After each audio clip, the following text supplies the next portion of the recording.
Hey, Red Clay Rambler fans, I want to thank you for spending your time with me listening to world-class artists talk about their lives and creativity. It's an honor to produce this podcast, and I appreciate you choosing to listen week in and week out. As we wrap up 2021, I need your help funding future episodes. For our fall fund drive, I ask that if you're able, you commit $4 a month to the show. That's only $1 an episode to keep you inspired and connected to the greater ceramic community. There are two easy ways to donate, one through the PayPal portal at talesofaredclayrambler.com/donate, or by making a monthly pledge at patreon.com/redclayrambler. If you join Patreon today, you can access perks like podcast swag, as well as the Patreon-exclusive Tales from the Vault podcast, which features remastered episodes that are no longer available on major podcast apps. Thanks for the support, and let's get on with the show.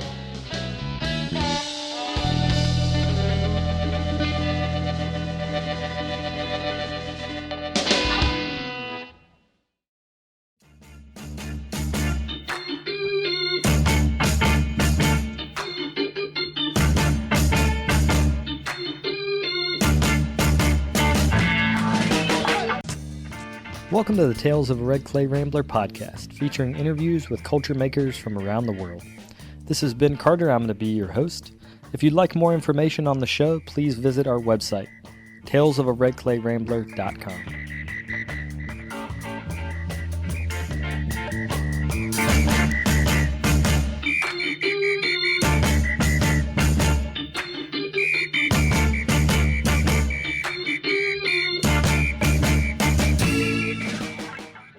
Welcome back to episode 397 of the podcast. Thank you guys for tuning in.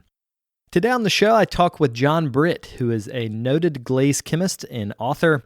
You'll probably recognize him from his very popular books on high fire and mid-range glazes. In our interview, we talk about how he approaches problem solving when developing glazes, as well as how he balances a career between making, teaching, and writing. If you'd like to see examples of his work, you can go to his website. That's johnbrittpottery.com. Without further ado, we'll get to the interview.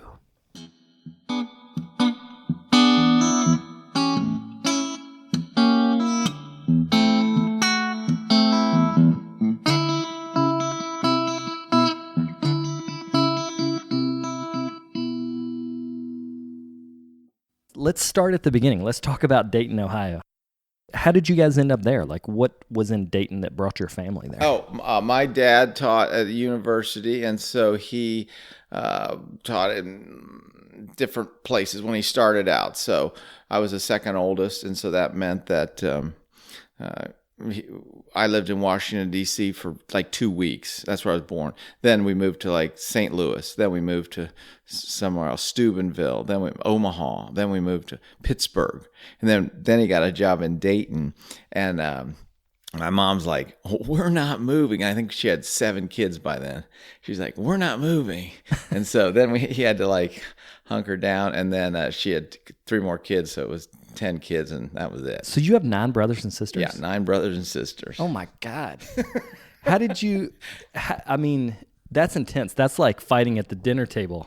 Right. See, in 13 years.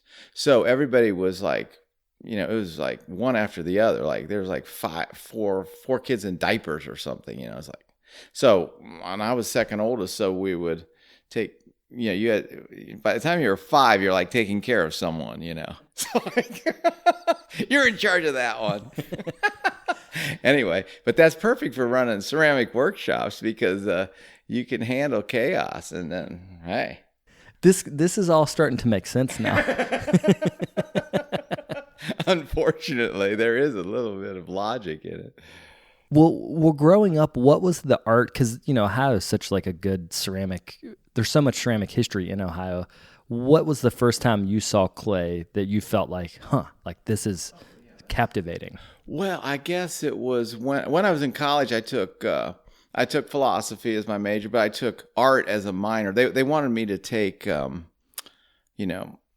political science, or they wanted you to go to law school essentially after that. But I wanted to take art, so I took photography, and then part of that was to take just all the basic art courses like foundations, and then you got electives. So I took raku, and I took, I don't know, I saw people wheel throwing. I was like, oh, that's awesome. So that's how I got into it. And then I remember one day there was this place called Yellow Springs, it was a Potter's Co-op or something. I can't remember the exact name, but something like that.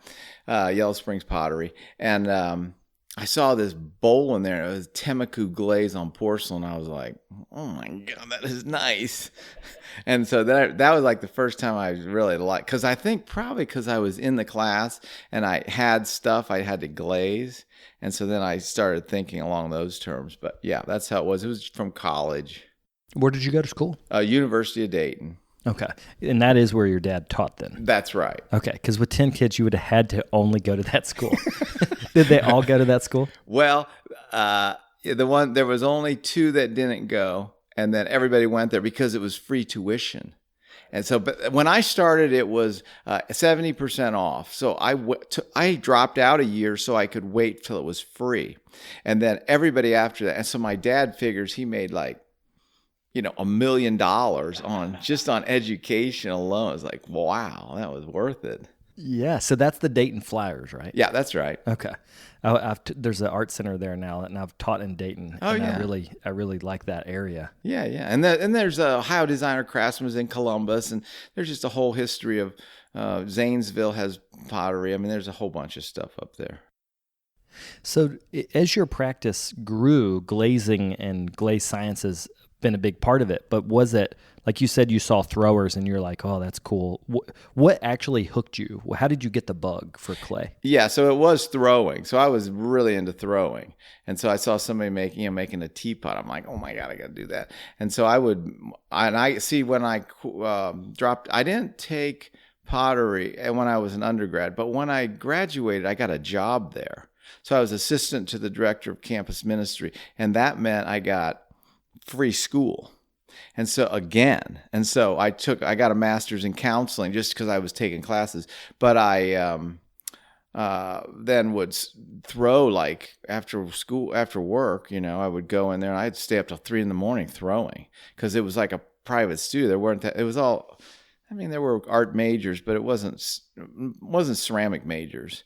And so I could be in there all the time, and I lived right by there. So then I just threw all the time. And then, then from there you have to like glaze the stuff you throw. So I was like, okay.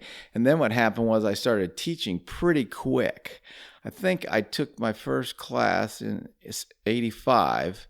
And then I was teaching classes probably by 86 or 7. We did raku. So I would read, Ceramics Monthly. How do you make a raku kiln? So I'd make a raku kiln. And then we started, and then nobody knew how to do it. I just taught classes at this art center, Rosewood Art Center. And then, it just kept going from there. So one of the things about your personality that I find to be interesting is that you switch back and forth between writing and talking and making. It's from the outside, it seems seamless. Like you can write a book, then you can teach a lecture, and then you can go in your studio. But a lot of people, they're one of those 3 things. So how did you learn to how did you get the communication skills to be a teacher, but then how did you learn how to write? I didn't learn how to write. It maybe goes back to growing up. Like you had to do everything. Like when I was young, we learned how to sew.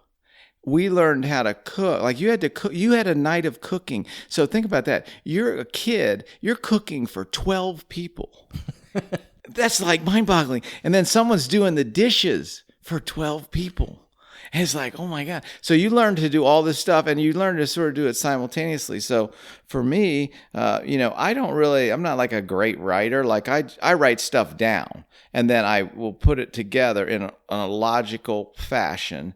So here I can understand this. Here's how you, if I was making croissants, I would say, here's how you make croissants. And then you just go down. Same thing with glazes. So I did that. And then the teaching is just, I don't know. I guess I have genes that my dad was, we have a bunch of teachers.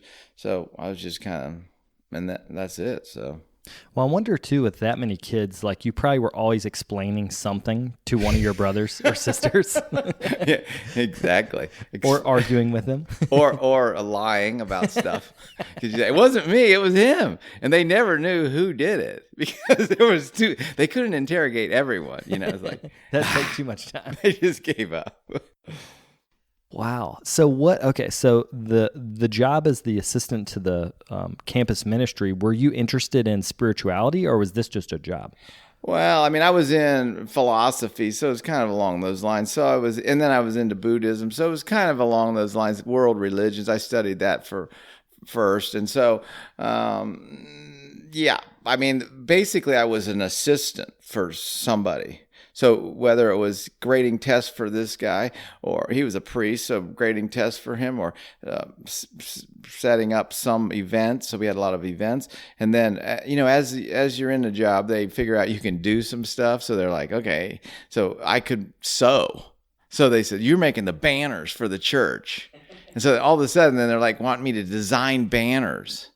And I'm like, I don't know. And so, but it was the same thing with pottery. You sort of slowly move into it.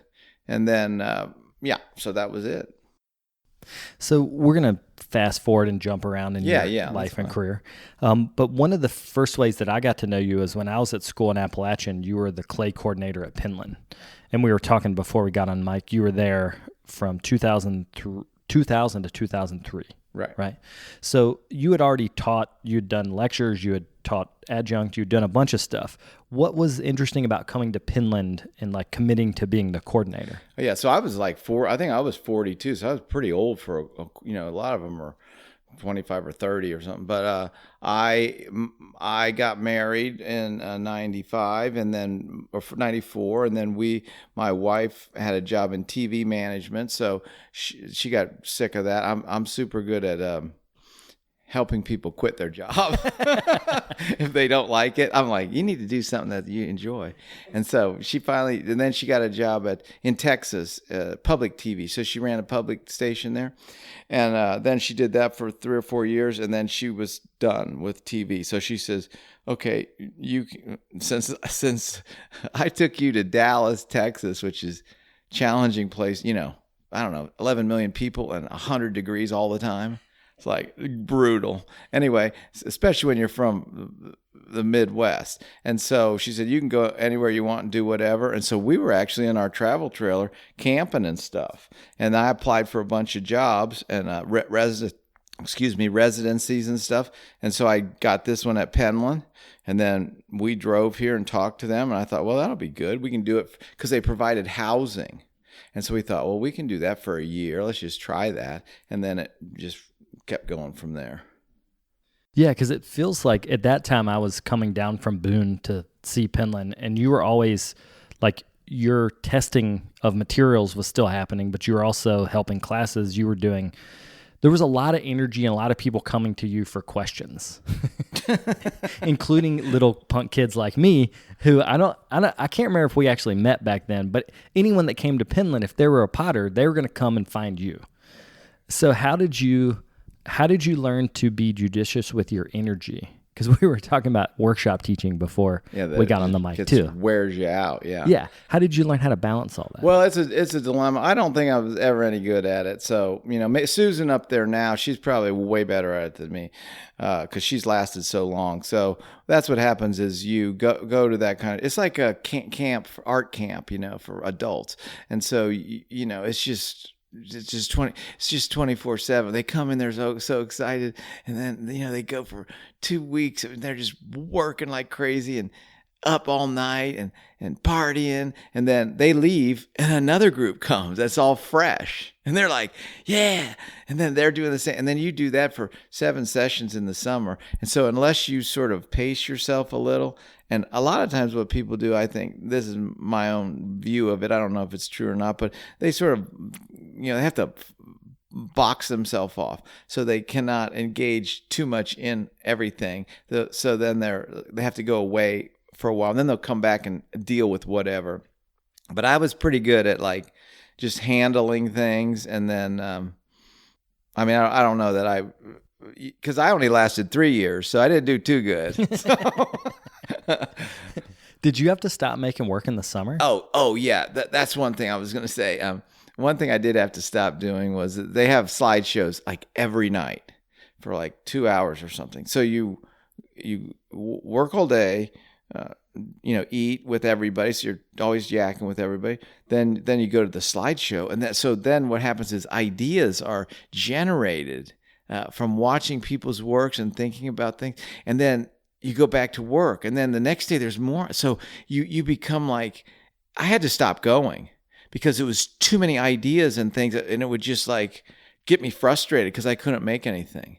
So, but then what happened was I always was able to block out time to work. So when I started at the University of Dayton, I was a lecturer there for a while. And so when you're a lecturer, you're the bottom guy. And so they put all the work, you're like the mule that they load up with stuff. And so that they gave me like 7 galleries to run.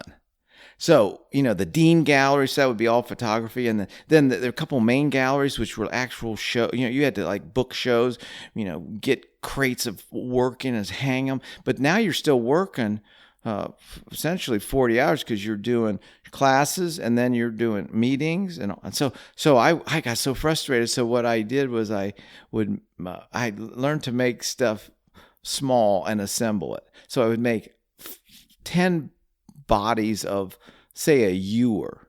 Then I would make 10, and then maybe I had to leave because that's 15 minutes.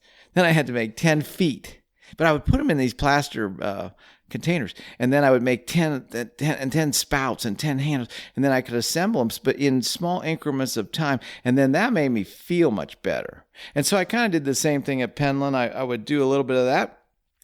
But then when I was writing my book, I was writing my book when I was up there, and so I would come in at 5:30, do work. So it may take me a half hour to get to work. Then I would work. I had a girl that would help me, Sarah. And so she would come in. We'd work for like an hour and a half. And then it was breakfast. And so as long as I knew we could get and then I could fire during the day. So I was actually able to do a lot of stuff, but I had to come in early and then I would get it done. And then the next day I was ready to go again. This incremental production makes sense, and that's with podcasting. I have not done enough of that, so I think I'm going to go home and try this, where you just do an hour here, an hour there. Yeah. Because I just get really distracted, and so being able to focus. In fact, we were talking to students after we came to your studio the other day, and one of them commented about how you had this great ability to tell a story, go on a tangent, and bring yourself back to be focused on the original point that you were trying to teach us. Right. Well, because a lot of times people get off track, and I never like that. Like they just start talking, and then you whoa, come on, Grandpa, get back on the thing. But because and that's true. So like I would do the same thing. Like as I was saying, if I were you, and I would either start early or find a time that's like precious to you. This is my time. And then I don't care if it's a half hour, boom. And then, it makes you feel so much better if you're a maker anyway. So you've written a bunch of books, articles, all these different things. Can you talk about how you in your mind set up writing an article, something that's like 5 pages, and then how that contrasts to writing a book that's 120 pages? Well, I think it's all just like I was doing with pottery, making parts and putting them together. So like if you're doing, a book is then 23 chapters, and then you fit, so you do an outline and stuff, and then you sort of know, okay, we're going to do, say you do copper glazes, and then you'd break it down to copper green and copper red, copper blue, and you think of all the copper type glazes, and then you block it out, and then you do mixing, application, firing, etc. And then so it's all sort of systematic, but it's usually in parts. And then when I do these PDFs that I write are just like glaze, like say gold chino or cone 6 crystalline. Like if there's a topic I get interested in for whatever reason, maybe it's a class I'm going to teach. So that was what crystalline thing was, or it's just something I like the peach bloom stuff. I like that. And then I would just start into it in the same way. And then eventually you come around, you got enough material and enough things to photograph and ideas to convey. And then I just put it in some kind of, and the beauty of the PDFs is there's no editor. so they don't say like when the book, they tell you can only have this many pages. Like you've got to knock out 40 pages, which, has happened. And that's very difficult. And you have to be brutal on yourself. But if you're doing a PDF, you just make whatever you want. And then I would have my wife read it or people read it. So they would tighten it up. But I'm not limited in size. So anyway, that's how that is. Yeah. And we should make sure people understand the books, if anyone searches John Britt, they're going to find your books, but also on your website, there are PDFs on specific topics. Like you mentioned, gold, chino, peach bloom, there's a whole list of topics that people can buy these PDFs, which are essentially like essays or like really long chapters. But what I like is that you're essentially giving someone a foundation that they can then take and either just put it into practice or jump off on their own research and go from there. Yeah, exactly. So that's what we did with peach bloom. I did a girl, Lindsay from up in App State. She wanted to do what do you call it, internship. So it's only basically 2 weeks, but I said, well, what are you interested in? So she wanted to do that. So I looked in my book, and in my book, it tells you ideas. It doesn't tell you how exactly to do it, but it'll tell you, some people tried this. Some people try this. And so we just made a list of all those ideas and researched some more. And then we made a way to investigate, a protocol for investigating. And so, yeah, that's it. The idea of testing, like I noticed as you were explaining to our class the other day, like testing doesn't seem to deter you at all. Like a lot of people, the barrier to entry is testing. Yeah, exactly. They want you to do the research. Exactly. They don't want to do the research. Yeah. But for you, testing doesn't seem to be like, it's just like life. Testing is life. Yeah, let's breathe in some air here today. Yeah. So how did you get to where you just felt comfortable in the ceramic realm to give yourself a research question and then just test away till you figure it out? Well, I mean, to me, like, if somebody just tells me something, I don't really know that. They told me. And so I have to like try. It's like that's the Missouri thing. Like, it's the show me state. Like, so I gotta. And so to me, I've gained so much more knowledge from testing. So like, I think I was telling you in the class, like, when you investigate something, there's 5 other things you could investigate. By the time you're done, you've learned so many different things and so to me, it's not, I don't know. It fulfills the things you need to fill in around a subject. So it's not just saying, okay, here's the recipe, mix it up and let's put it on all our pots. But now okay, if I don't mix this a certain way, or if I don't ball mill this, or if I don't fire this a certain way. And so to me, unless you're really testing, you don't really get the nitty gritty of what's happening. And so that's what's interesting to me. It's like, so I would always tell people it's like cooking, which it is like cooking. But so I did a bunch of baking of breads and stuff. So once you make a bunch of breads, you understand like a flat bread, and then a sandwich type bread in a bowl, and then like brioche, and then like croissants. And so now how all of these things work, and how then you can do all kinds of connections in between them. And then if you see a recipe, there's this stuff called, I think it's Queen Annan or something. It's a version of croissants. But then you can see, Danish, that's like a version. And then then everything starts making sense. And that's kind of what I like about it. Yeah, I mean, it seems like you're building, or through years of testing, you've built a comprehensive understanding of what a material will do. and you've just done that with tons and tons of materials at different temperatures. So the first book was the Cone 10 book, right? Right. Okay. And it's the complete guide to Cone 10 glazes. Yeah. How did you decide what you were going to focus on? Because I think you said there's like 20 some chapters. So how did you pick your chapters to do that? Well, I think when I was coming up doing glazes, so, Val Cushing and Pete Pinnell, Linda Arbuckle, these were people that you looked at, and then Ian Curry. And so he had a book called Stoneware Glazes. And so I like that book. The problem with that book was you could understand the back half because it had like words that you could understand. The front part was all like charts, and it was all theory, but it was about his method.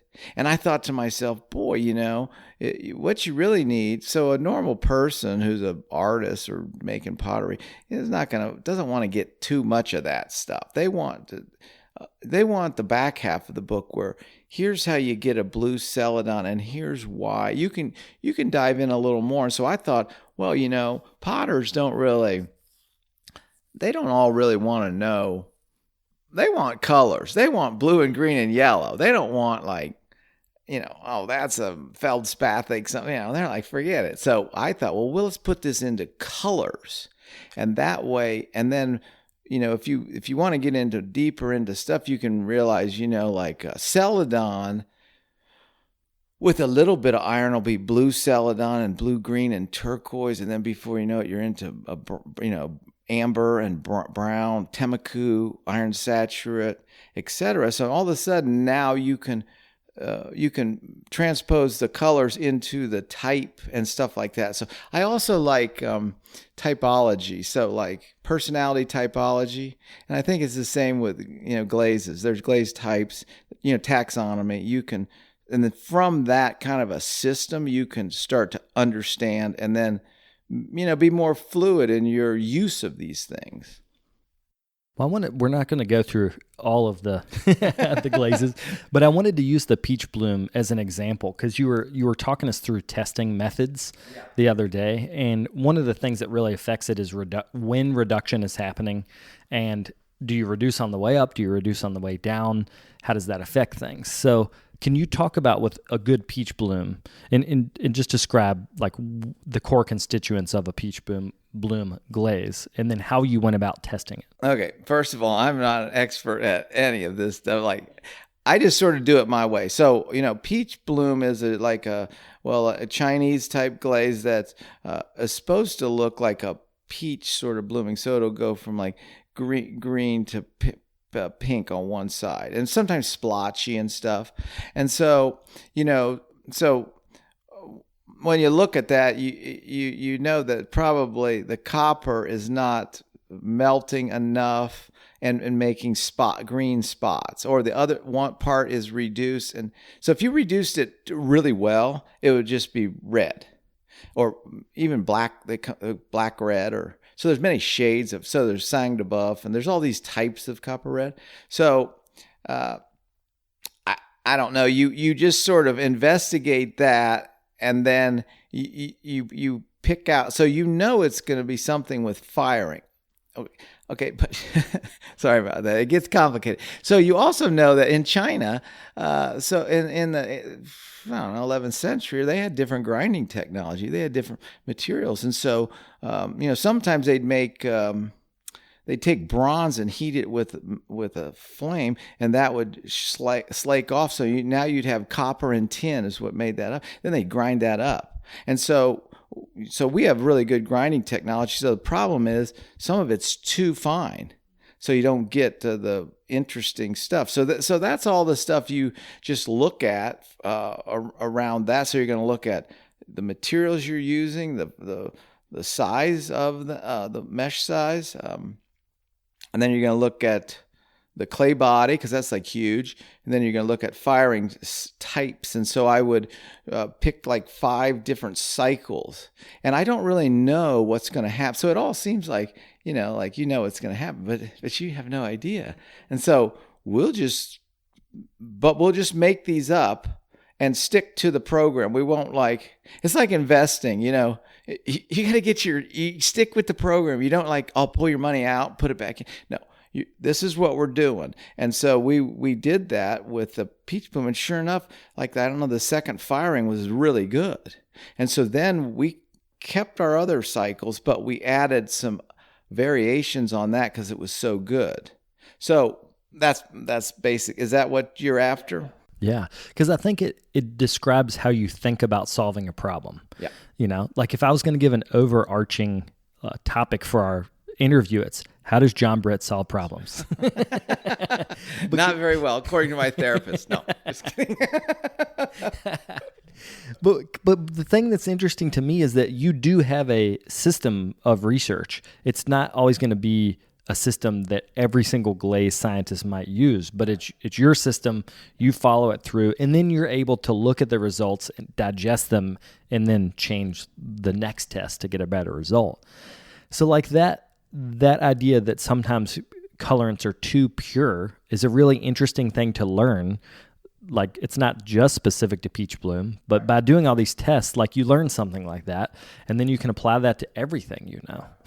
And so then you see, okay, so then you would say, okay, copper comes in many types. So copper sulfate is water soluble, copper carbonate, copper oxide, et cetera, et cetera. And so you're going to, copper the metal, copper filings. So then you start to think of all the ways you can get different grain sizes with one material. And then it applies completely to like celadon. So, red art sources iron, so does yellow iron, yellow ochre. And so then you have to learn what the materials actually are that you're using. And that's when I go back to cooking. Like, if you don't know what basil and oregano and thyme, of what these taste like, and in ceramics, it's seeing is tasting. So if you don't know what they taste like, I can't describe it to you, but once you taste that and then you got it in you, okay, now, Italian food is easy to make. Of course, there's many, details, but, and then you can classify all those cookings like Indian food, Mexican food, etc. And then you can start to see where they overlap. And then, even if you got into history, because that's what the other thing I was going to say is when like if you're the history of food, you'd see where people traveled all over the globe sharing ideas. But then in ceramics, you would look at books. So I would always look for, like Nigel Wood has some really good books on Chinese, in the history of Chinese ceramics. And then you can start to see all the ways these things evolved in different parts of China, or over to Japan or over to Korea, and then it all starts to or even like Maiolica, you say, okay, Spain and Portugal, and then then everybody had faience. They all had their different styles of painting on white clay or glaze to make it look like Chinese stuff, and so all this stuff then starts making sense to you. We'll be right back after a quick word from our sponsors.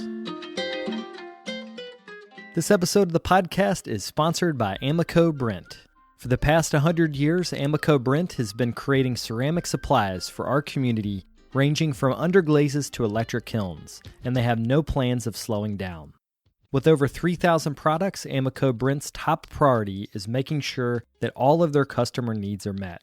From the professional to the student and everyone in between, their high-quality materials enable you to make your best work. To learn more, check them out at amico.com or on Instagram and Facebook at Amico Brent.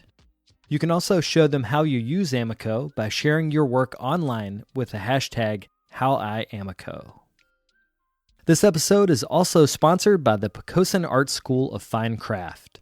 Poquoson is a full-service art center in Columbia, North Carolina, offering interactive online workshops as well as in-person workshops in clay, wood, and metals. To celebrate the start of their workshop season, Poquoson is giving away an online workshop to one lucky maker. Simply subscribe to their newsletter and mention the Red Clay Rambler in the Where Did You Hear About Poquoson line before December the 20th. To enter the giveaway and learn more about these opportunities, visit poquosonarts.org.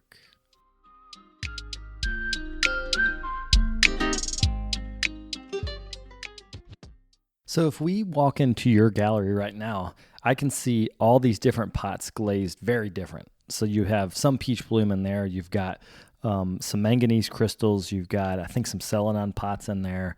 When you're not testing for research, but when you're applying all this into your own artwork, how do you think about, like, how do you structure what you're going to do? So I guess, when I started out, I would be, it might be like if I had a show or something, or I had a craft fair. So that's another thing, is I did all the types of how to make a living at pottery. So you do small shows or one piece, and you get juried things in, and then you're doing craft fairs, and then you're, maybe doing a one-person show. So then so I did some one-person shows, and they might have been about sculpture. Like I did a bunch of bone things and connecting that. And so that's how I work. But then, now I've been around a while, so 35 years, you kind of like, you're getting tired of stuff. Like, do I need another cup? I'm not sure if I do. I think I got enough. But then you might do, so like I'll do stuff that I like to do. Like I like doing Shino stuff.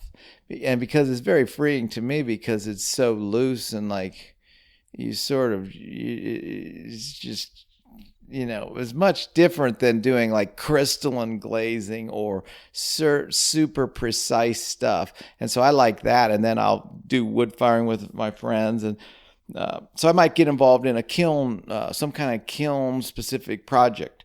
And so that's how it kind of goes. I'm not really always deciding, I'm not always working on one body of work, and I'm not refining stuff. I'm,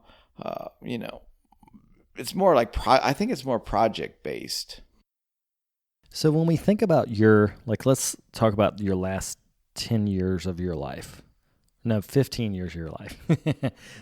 the Cone 6, the Cone 10 book came out. Then you write Cone 6. Then you're still teaching a ton of workshops up until COVID.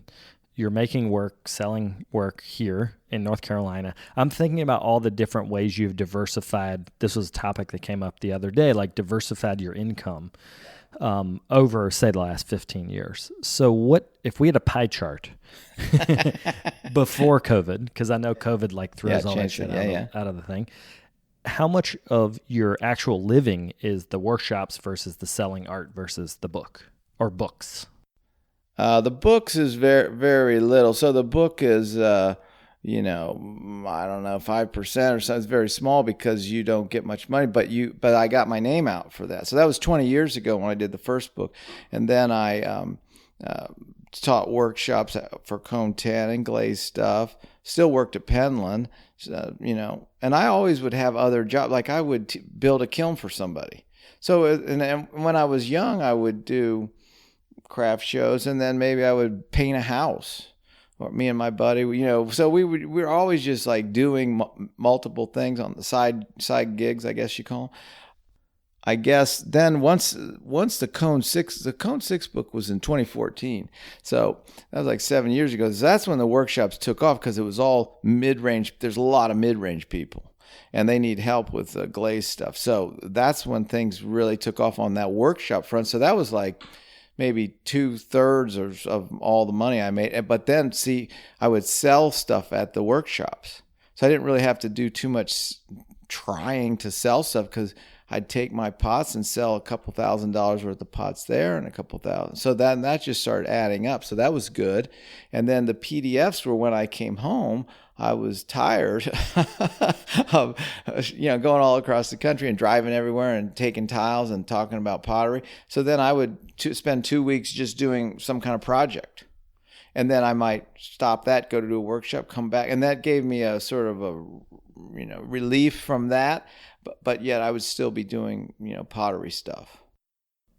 Do you find that the people that take the workshops, I guess this is kind of a hard question for you to answer, but I notice when I teach ceramic chemistry, they want the answer. Right. So when you are teaching workshops to people, what do you think they want? Are they looking for like the glaze you're going to give them that's going to make their work? Or do you think they're just looking to understand? What do you think people want from a glaze workshop? Yeah, well, it's a dilemma, because you know what everybody does want. They want everything you have. They want you to impart it to them. But it's not, but then I think as you because I'll do these for like 3 days. It's 3 days, like usually. I mean, I've done them for 8 weeks, 2 weeks, 1 week, etc. But the normal one was Friday, Saturday, Sunday. But so that by the time they make the glaze and we're in there the first day, they learn a lot about. Everybody has the same problems they do. And so that's very empowering because, you think you're always the loser of the bunch and really you're not. Everyone's a loser. And so that's what we like. And so then the next day you talk about all this stuff, which they have all these questions because the puzzle they only have like certain parts of the puzzle, which I completely understand. That's how I was and still am.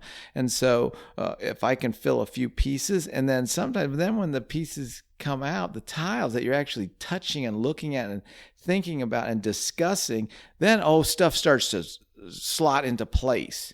And then a lot of times people will have like, then they get it. And they at least get enough to send them on their way so they can use the method of making that's not too onerous. Because when I started pottery, I remember I took a Val Cushing class and we had to put each glaze through the 80 mesh sieve. And I was like, oh my God, this is like painful. And so I started getting into the blend. Back in those days, we had a blender, but you had to clean it out all the time. So this stick immersion blender is spectacular, and you don't have to sieve because you're just testing. You're not actually making a bucket of glaze. And so that gives you a certain freedom, and it's quick. And when you get good at it, I remember I did the one class is a week, and so we do high fire.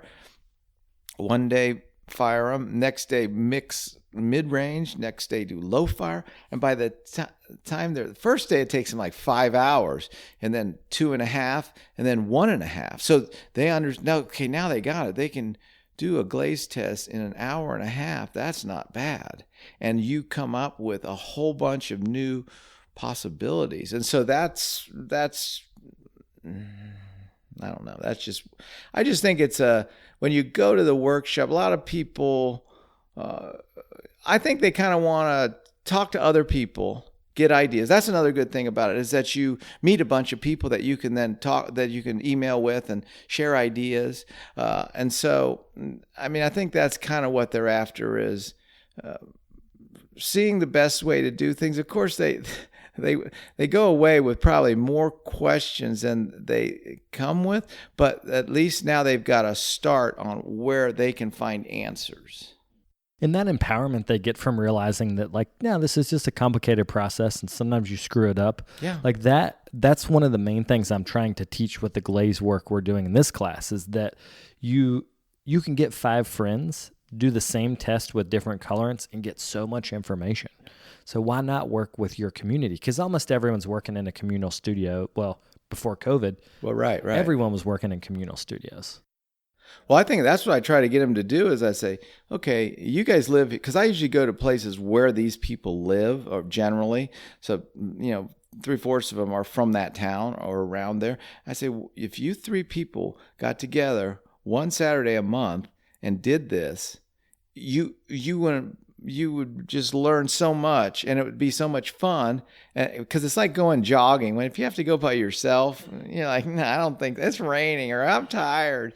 But if you got people showing up, okay, we're doing glaze tests just for an hour and a half, and then you'll do it. And then it's just like a self-generating thing. And so, so that's what we try to get them all to, potters are very communal, and, they love working together. So it's a perfect fit. Can we talk about your work with the German company? Are you allowed to talk about that? Well, I mean, not specifically, but... Well, I just wanted to talk more about, you have a whole set of skills and a way of thinking about testing. And, companies can come to you and ask you for support in figuring out what their glazes are doing, or maybe what they can do. But can you talk about what it's like to have corporate expectations? Because they want something different than, say, the student in the workshop. Right. And so you need to produce like a certain thing. That's, that they can measure. So it's not like, oh, I feel good about this glaze. So, the job I have now is I do some testing for an architectural tile company, which, they just want to get some variety. And I think what they do is see like studio potters are like out there having fun making all these crazy things, and then they're doing this mundane, reproducible thing all the time. So it's just, it's sort of, I guess it's sort of like the people who come to the workshops, they want all this stuff, but they know you have to incrementally just try things, and then you build up like a color palette, like a Pantone thing, and then you can select some things. So it's basically the same as I do with other stuff, is I'm just experimenting but using the stuff that I've learned from, studio potter, being a studio potter, that then transfers over. And I also worked for Homer Laughlin, they make Fiesta ware, but they make other stuff too, a lot of dinnerware stuff. And so I went up there with them once and for a week, and that was super fun because it's like you said, they have a corporate culture. Now it's changed a lot since I don't know what they've sold, and all this stuff has happened there. But we went up there, we had a ton of fun because here I'm like the ship party captain here. We're gonna go we're gonna go on a cruise today, a 3-hour cruise. And so because they're all like, it's hard doing the same thing all the time. So they wanted to get so what they wanted to do was break in. They sort of missed the farm to table market where, potters would make stuff for a chef, and they would make it with the, around the food idea. What kind of food are we serving? This and that. And it's sort of specialty stuff. And, they're usually just making like whiteware for like Red Lobster or something. And so, so I came in and I was showing them how to. So it was a good blend of brain power, because I would show them how we do stuff, but that was so simple to me, but they didn't do. Like I took a plate and ran it through a bucket of glaze and just held it up so it kind of dripped and made like really not, you would call it shitty glaze. I would call it shitty glazing, but it makes interesting looks, And so they're like, oh my God, like all of a sudden I was like a genius. I'm like, look at this. Oh my God. Come on over here, Bill. Have a look. Anyway, so it was fun. We had a good time. And then they understood, if you're spraying with a spray, because they got a robot that's spraying this stuff. So it's going to be whatever they tell it, it's going to do. It's going to be perfect. But like I told them, why don't you just turn one of the sprayers off? Oh, that would be like, whoa. Mind blowing.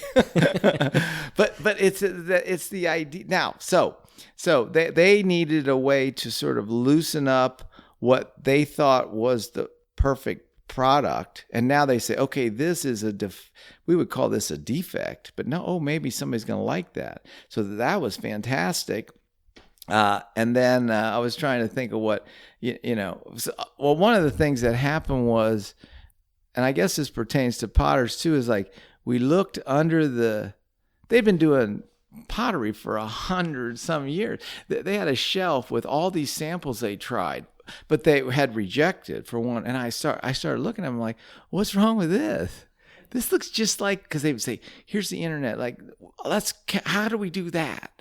And I would beg, this looks just like that. But your mind rejected it because it was no good. But now your mind is different. And you're like, oh. So all of a sudden now they had 1,000 things that maybe were okay. Anyway, so that was a super fun experience, and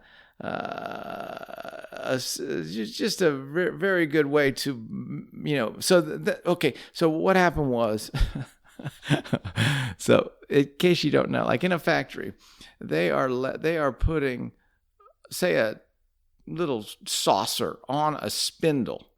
And the woman who sits at that spot, or man, but this was a woman, and she can put 17 on in a minute.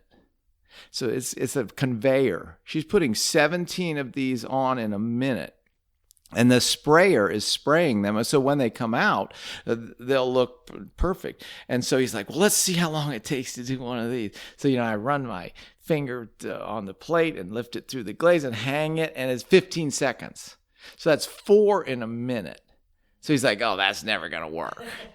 Well, and I'm like, no, it's going to work, but you're going to have to charge more. Because people will pay more because they know this is different. Than they understand the difference between factory made and handmade. And so that's the kind of way their brain had to switch. My brain had to switch and thinking more about, we do need volume. We need it. Yeah. And I think in this example, it shows that efficiency is not great for creativity. And I think sometimes it's a counterpoint to creativity. I remember I talked to Walter Ostrom recently, and he was talking about how 50s home ec classes ruined ceramic practice because it was all about efficiency. Like everyone's kitchen started to be countertops and cabinets, and pots now had to stack. And, no longer would you have a plate service with tons of plates. You wanted to have one plate, one side plate, one bowl, one cup. Everything became efficient in its production, but it made us as Americans and wherever you're at around the world, it made us expect efficiency was good. And that subconsciously made us feel like creativity was not important. And I thought that was an interesting point because when we know obviously from being artists ourselves and being at Penland, creativity is the point.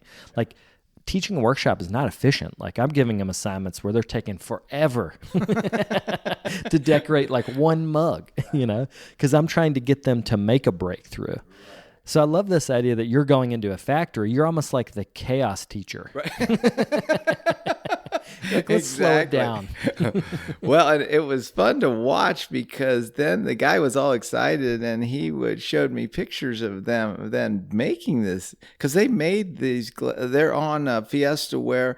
It's called Fresco is the name of the pot, the style of glazing, and so they showed a woman who was glazing, and she had gloves on. She was standing over a, not a 5-gallon bucket of glaze, like a 300,000 gallon, it was like a big vat, like a 10 by 10 by, 6 feet high.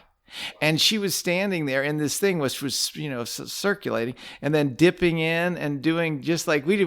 But your brain starts to explode because if you're a studio potter, you're thinking the thing of glaze is like 10,000 gallons. Oh my God. But then she was loving it because I said to him when I put the plate through the glaze, take your finger off while it's under there and then put it back on as you're cutting through. And then when you there'll be some glaze there, but there'll also be like a halo around your finger. And then if you scratch it or something, that's okay. And so then they would even like on purpose be scratching it.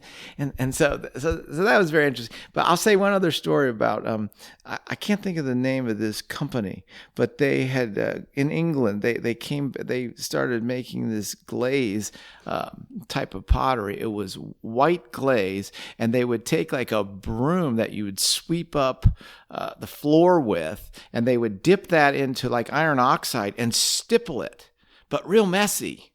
And that everybody loved this way of making pot. They were like, so they had to build all these new factories to make this style that was just like so messy. But it was complete opposite of what had happened in the 18 and 1900s, where everything, you take gold luster and put a perfect line on there. So it just, everything sort of flipped over a little with the studio movement crushing in on industry. When these companies come to you and they, give you a project, is it that you say, okay, I want this much money to solve the problem? Or is it like, I'll give you 6 months of my time for this much money? How do you bid something like that? Well, man, this presumes I know what I'm doing or have a plan of some kind. So there's no plan. Like, these are just contexts that I know. So the one person I knew at the factory, because he had gotten my book and he liked it because he could actually reproduce the recipes. So he's like, this is fantastic. So they could just take the book and try things up there, because they did cone 10 at this 10 and 11 at this place. But then the other, like, I'm not out looking for jobs. I'm sort of passively, just doing things and whatever opportunity. I'm like a fish in the river, and then food comes down and I take a bite. And so these people called me. They think they saw my stuff on Instagram, and so that's a way that people, you can get out there. You're meeting people that you don't know online. Not invisibly, but anonymously, and they see your stuff. So they're going to try that, or they're going to call you. Hey, same way when I did kiln building. I didn't really ever look for Joe. They say, hey, could you build some kilns? Because they knew me at Penland. I had built kilns, so like, oh, let's call him. So that's just kind of how it works. I don't really plan it out, and then each place is different. Like I only went up to that place for 1 week, and we just developed like 3 or 4 types of glazes, and they settled on one. They actually made it, which is very difficult to get something in a production thing. Well, I got 2 more short topics, and then we'll wrap up. Your glaze lab is like amazing. You have more materials than I think I've ever seen, and you have more colorants than I think I've ever seen. And you have I think there was a colorant in there that I saw called Rotten Earth. Oh, Rotten Stone. Rotten Stone. Yeah. So in the course of doing all this testing, it seems like you're also collecting materials in a way that most potters don't do. Like I bet you there's 100 colorants in there, or maybe more. Yeah. I don't know. Tons of them. Yeah. So how do you think about, for someone that is a material scientist, how do you think about setting up that glaze lab? Well, I had that set up like that when I was up at Penland. So I tried to put everything in organized containers. So you didn't have to run to the back of the studio and undo a bucket and then open up a plastic bag and then scoop out a crusty old thing. I tried to make it like I can just reach up and grab, rotten stone or feldspar or some dolomite, and I can just put it so I can make like 13 glazes in an hour, something like that, 100-gram batches from start to finish, because I can just reach.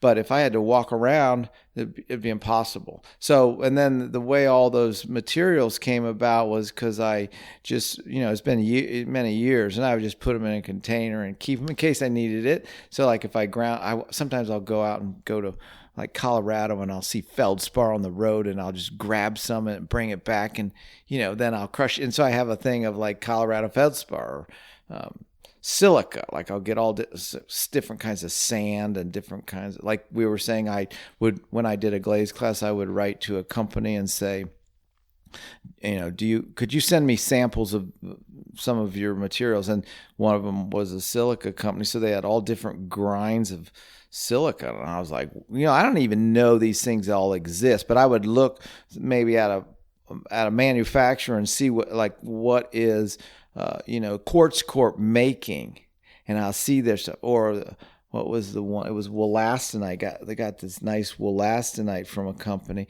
and so they're trying to sell this stuff, so they'll send you a sample, and then I just keep those. Now it's not really viable for doing production work, but you at least start learning about all the sources. See, because we're like limited by the source. So say it's High Waters, our closest company, we're limited by what they keep in stock, and what they keep in stock is what they sell. And so that's not always, the interesting stuff I like. And so, so I just would slowly collect all this stuff and put it in little containers and stack it up. And then occasionally it'll come in handy. See, some people think that's a good thing, but some people think that's hoarding. And so that, because you have a mental illness is what some people tell me. And so it's probably both are true. Well, as someone, like I've been into tons of studios across the U.S. and other places as well, and I've never seen that much. Like I've never seen rotten stone. What is rotten stone? Well, see, that's a thing I learned about from, what was that book called? I can't think of the name of it. Out of the Earth into the Fire was the book. And she, I can't think of her name right now, but I'll think of it maybe before we're done. But you can Google it. But so she had used rotten stone. So rotten stone is it's a dirty feldspar. Some of the uses of it are for sanding wood. work. So they get 325 mesh rotten stone, and they can sand like something really nice, and it's a cheap material, so it's not refined, and that's why I liked it, because it has a bunch of magnesium, a bunch of iron, so it makes almost like a satiny. So, and then I do melt tests, so I will take that and just put it on a tile and put it in the kiln and see what it looks like. And then I saw the recipes she had, and I would try some of those. And then you can start then just doing a little bit more. Like I was telling you, it's like Goldilocks, a little bit more, a little bit less, just right, like that. And so that's what I would start doing with all those materials. And that material came, and I think I have that in the High Fire book. It's an oil spot type glaze that I made from that. It's fantastic. So, the only problem with that is, like, can you still get, that? And because it's a variable material, but yeah.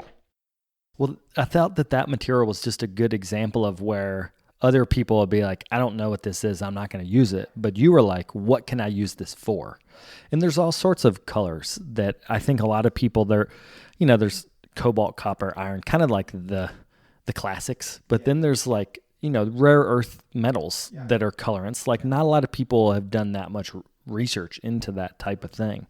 So when I walk into your glaze lab, I'm like, wow, like there's so much potential just looking at these materials. Well, and see, what I'll do is, like, over the course of so I'll investigate what people are doing. So I see the young kids are all doing like erbium and, all these rare earth things. I'm going to buy some of those. And then I found out they're like $100 a pound. I'm like, whoa, let's back it up here. So then I would buy a little. And so, they would use them Sumerian or all these weird ones to get like light phototropic like glazes and stuff. So that was fun, but I don't have enough in there to really do too much damage.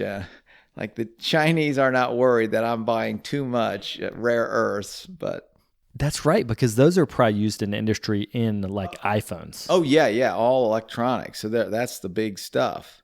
But see, a lot of this came about because one of my first articles I ever wrote was I decided, I made myself a little project that I was gonna make glazes.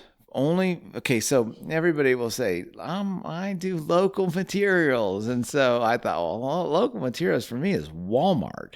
So I said, I'm only going to make glazes that I can buy stuff from Walmart. So I went up and I looked, and found stuff. So sodium is in Alka-Seltzer, and dolomite or let's see,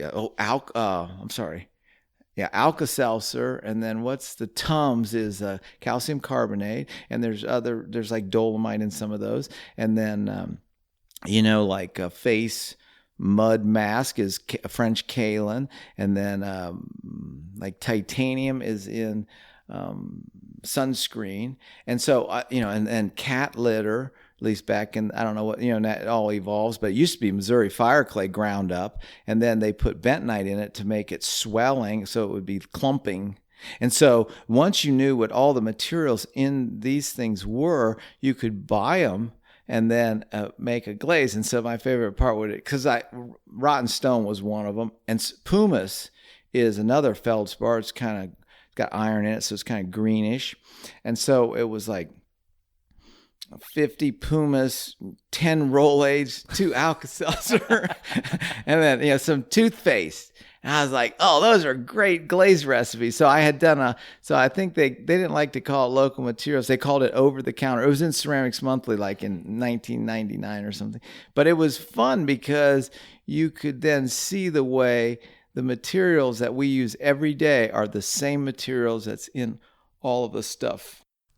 That's crazy. The toothpaste would give you what? Silica, okay, and some sodium, and then I think some whitener sometimes. I'd have opacifiers. Yeah, they're all right. So they'll be not Zircopex, but a lot of titanium and stuff to make it white. I don't know about the zinc was the nose. Oh yes, cream to reflect sun. Anyway, so all that stuff to me was like fascinating because it was just material investigation, not necessarily just glaze stuff, but you just started understanding how the world works and how potters get stuff as a byproduct of the giant industrial thing that's happening. Well, the last topic I wanted to come full circle back to pots, and talk about how you determine the price of objects based on how rare the glaze is, the glaze effect, because I was having a hard time explaining to the students, like, why is that teapot $500 and that one is $100? And I was like, well, it's got to be that glaze is really hard to get. Right. Or so, for instance, like if I have a piece that comes out spectacular, before you leave, I'm going to show you this one. I have that's spectacular. Like, so I did learn that early on in pottery, like, don't sell your best stuff for the same price you sell your normal stuff. Like, I remember I sold this one thing I loved so much because I just had a craft fair. I needed some money, and then I should never have sold that because I could have sold one of these other ones for $20. And so, and you know who did that was Michael Simon. He saved his best pieces. And so your best pieces, so I figure I'm trying to sell stuff too. I got to sell stuff. So I'll make it high. If somebody wants it, and that's because it's unique and rare, that's fine. But I cannot explain to you I'll just make something up. Like $3,000. Yeah. If you want to buy that, I'll sell that for $3,000. But this other stuff you can have because I can make that. I can reproduce that easy. So that's how I do it. So I'm not, like I said, I'm don't do what I do is the main thing here, because I'm not real good at selling stuff, and I'm not. So if I was making one line of work and I would always make the same stuff, then they can come back 10 years. Could you make this for me again? Yeah. I can't do that. So I'm on one project, and if I get a super nice oil spot that's like spectacular, I'm gonna either charge a lot or save that to the side, and that's what I do. Well, the one that we were looking at is a gold chino that is reduced just right, and it's purple. Yeah. And it is phenomenal. Like and the whole piece is that way also, which is like, it is just the sweet spot of firing, of dipping, of everything. Like, it was all the perfect conditions to make this pot, which is, do you know which one I'm talking about? I know what you're talking about. And so it's even more phenomenal when you know how I am and what a shitty potter I am. I'm actually able to get something decent once in a lifetime. No, I know that one, and see the trick about that one is you may not know. So when I put these gold chino in, I may fire them twice. So the first time I do reduction, regular standard reduction, and then I'll take some pieces, and then I'll do a long cooling soak. So say 6 hours at 1800 degrees on the way down. Now, when you turn a kiln on, and so all kilns are different, but when you turn it on and try to start it up, it will, it wants to take off again. So in order to keep it down low, you have to either damper in or cut the gas and cut the air, but you still want flow because you need, and so it's still trying to climb. So it's very difficult to hold it right there. Well, what'll happen in the kiln is you'll get, it's called streaming, where you have streams of oxidation and reduction. They'll sort of set up a pattern in there. And then, so one shelf might be getting the most spectacular stuff, and the other two are just okay. And that's what happened with that. And then when I show you this other piece, you'll be like, oh my God. And so I don't know that I can get that because when I'm trying to balance this thing and get it to hold, and I've put an oxy probe in there to try, but see, the problem is you're not getting enough oxygen circulating to get evenness, which is one of the super fun thing. You know who had a really fun way of firing is Daly from down in Australia. And so he does these iridescent type stuff. And so in order to, I remember hearing him, he came to Penland once, came down, and I talked to him a little, and he said that, well, first of all, he had a piece of glass that he put in the window of the kiln so he could look in while it was firing. It was like, high-tech glass, because he's firing about 1,300. And he could watch the flame go around the pot. And in order to get it uneven, he just turned one burner off. So it was just completely uneven. It's just like I was saying in the factory, and you turn off a sprayer. Hey, turn one burner off. Now we're creating a really unusual atmosphere in there. And so that's kind of how I may try the oil or the gold chino with the one burner taped up, duct tape. I saw a bunch of his pots when I was this is Greg Daly, right? Yeah. And they're the lusters, and man, they are just like holy shit, and they're beautifully thrown. Oh huge, yeah, it makes great work. Really big vessels. And this is kind of a good topic to wrap up on. Is that there are a few of people like you that are really into glaze chemistry in different countries and different areas, but there's not that many. I mean, I remember one of the first Ensicas I went to.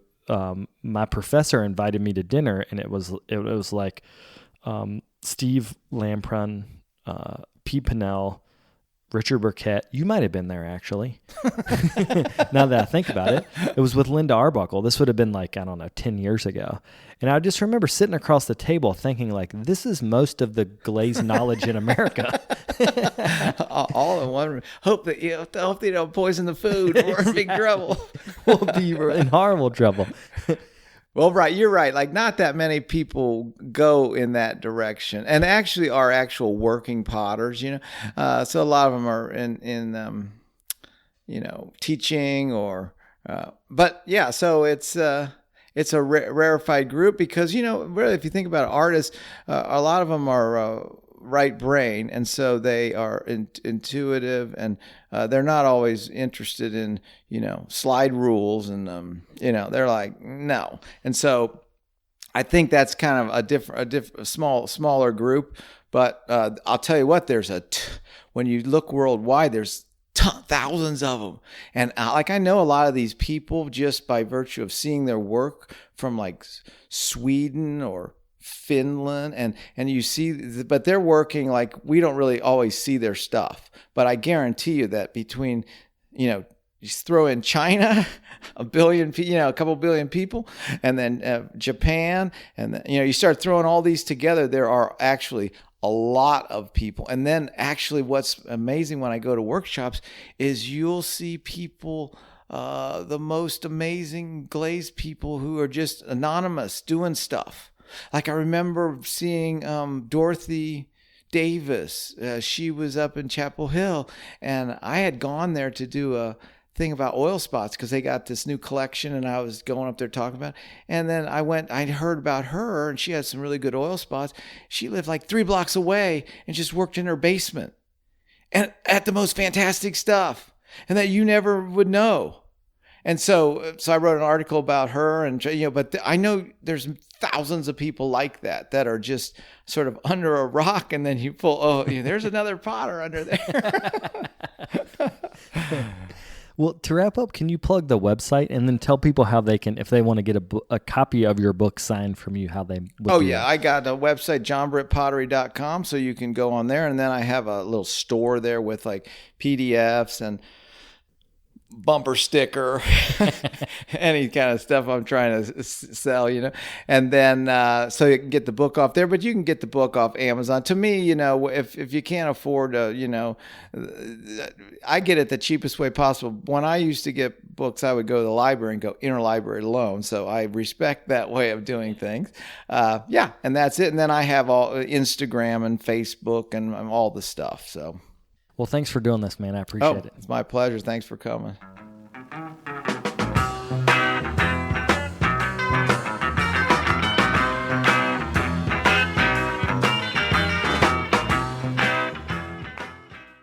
I'd like to thank John for sitting down and doing this interview.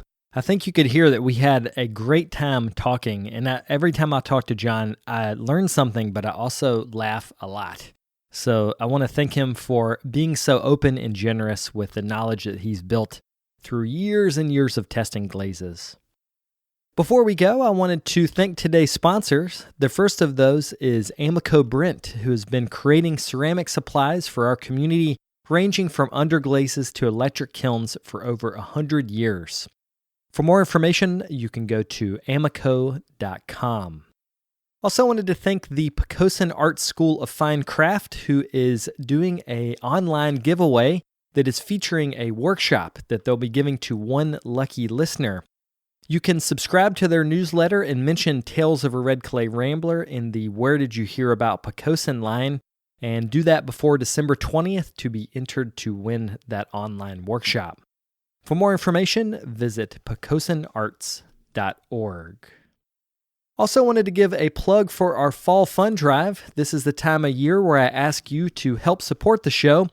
This year I'm asking that you commit $4 a month to the show. That's only $1 per episode to keep the show going, but also to keep you connected to the greater ceramic community.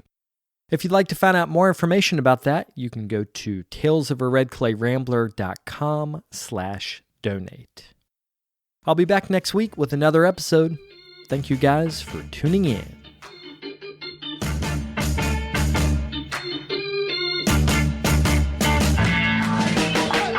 If you'd like more information on the artists on the show, or if you'd like more information about the workshops and events that I'll be having in the next couple months, you can follow me on Twitter, Instagram, and Facebook under Carter Pottery.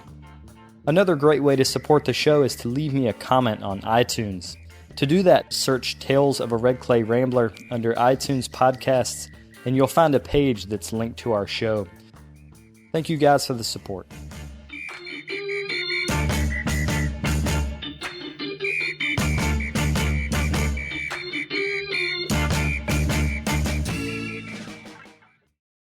We respectfully acknowledge and honor all Indigenous communities whose lands we reside on in the United States, and recognize that we are uninvited guests on the occupied, unceded, and ancestral lands of over 500 nations indigenous to North America. By acknowledging and reflecting upon the contemporary lived experiences and histories of the Indigenous peoples here and globally, we may begin to take essential steps towards creating a more equitable world. Learn more through the #HonorNativeLand initiative of the U.S. Department of Arts and Culture, and consider contributing to Indigenous-led organizations doing important work to further health and wellness, sovereignty, and self-determination of the first people of the lands you reside.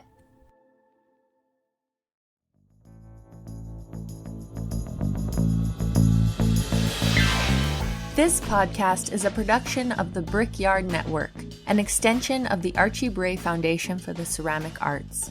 To find out more about our lineup of ceramic podcasts, visit brickyardnetwork.org.